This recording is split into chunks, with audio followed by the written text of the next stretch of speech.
Today we'll be adding outlets in the bedroom.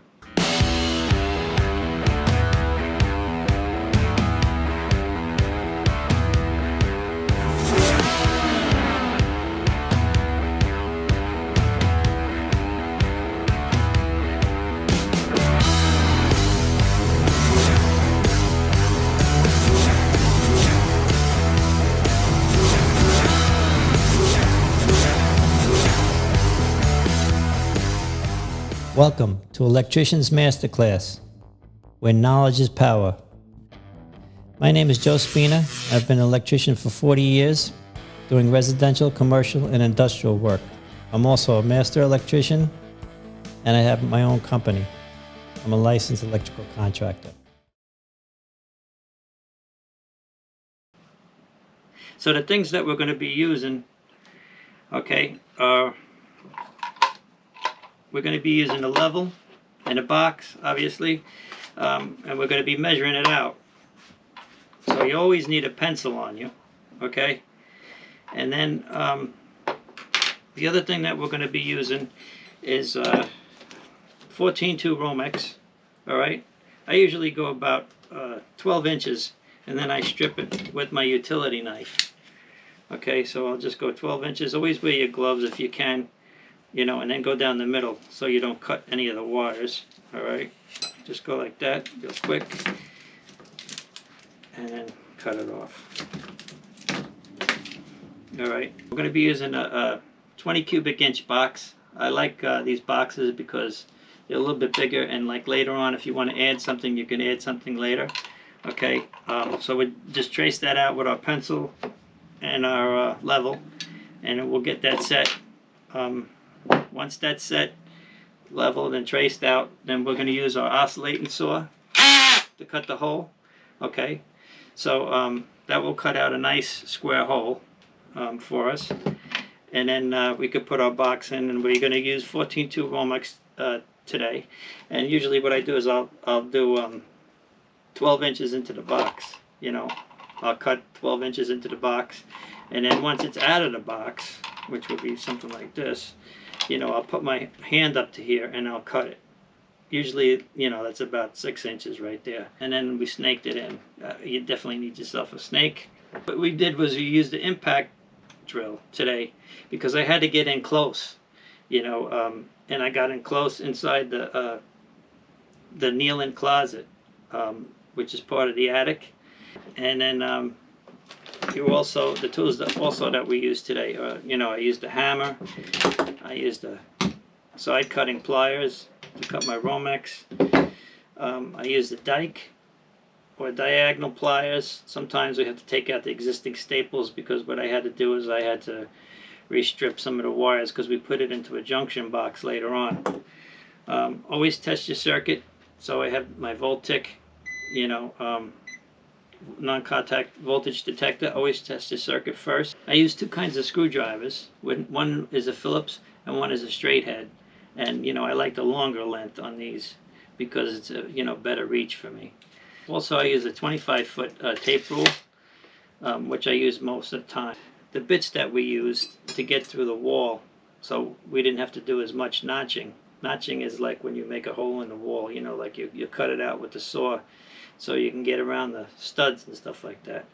So what I did was, you know, I'll start out with the normal bit, you know, in the gun, like that. And then what I'll do is I can add more on as we go along. So we could start out short, and you could keep, this is like a 6-inch extension bit, and then we could start adding more and more extensions as we go along. They click. And then once you come out of the hole, you know, you're going to take them off one by one. You'll unclick them.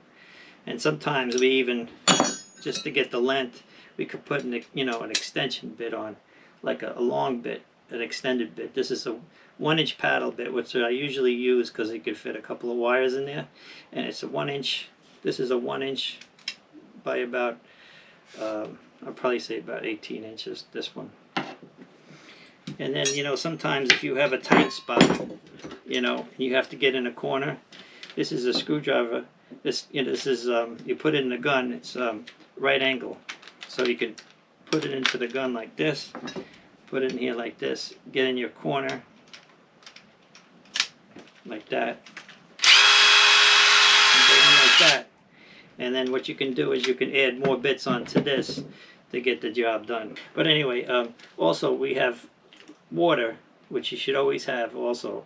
Keep yourself nice and hydrated, because when you get in them crawl spaces, man, it gets hot. So that's about it. And of course your outlet and plate. Let's get started. Right here I'm leveling and tracing the box for a wall outlet being added on the left side of the bed, which is going to be taken off an existing duplex outlet to the left of that. Now it is traced, and we cut the hole with the oscillating saw.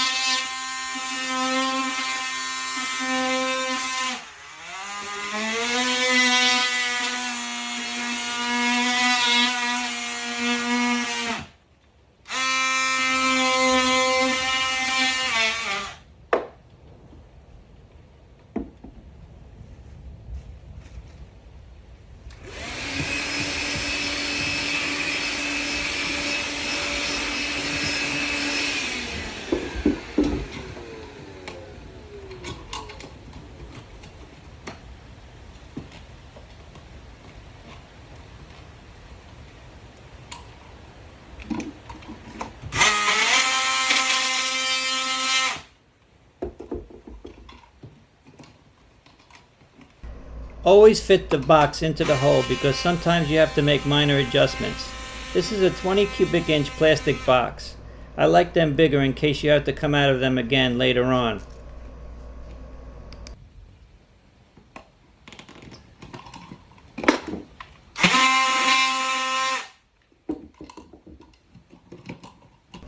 There was a knee wall attic closet, and I was able to drill a hole to the outlet. The snake is ran, and we are now attaching the 14-2 Romex.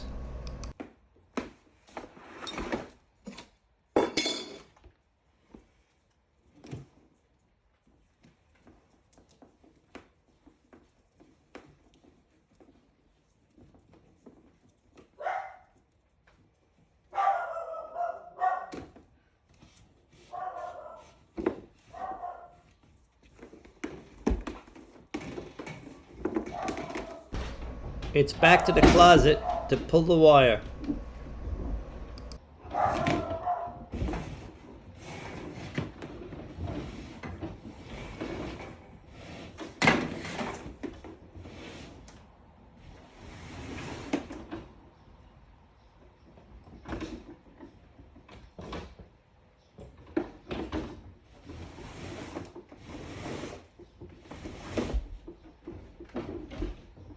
So we cut and stripped the cable and put it in the box. I usually give myself a hand length out of the box. Then we put the box in, break the outlet tabs off so the plate sits nice, since this is an old work or remodel box. Then install the outlet and put the plate on it and level it.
Okay, so on the outlet, we take our black wire and we put that on our brass screw. We take our white wire, we put that on our silver screw. And we take the ground wire and we put that on our green screw.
Right existing outlet, left, and of course our junction box. Being an Italian makes me very passionate about everything that I do. This video is a demonstration of how I make homemade meatballs. Enjoy.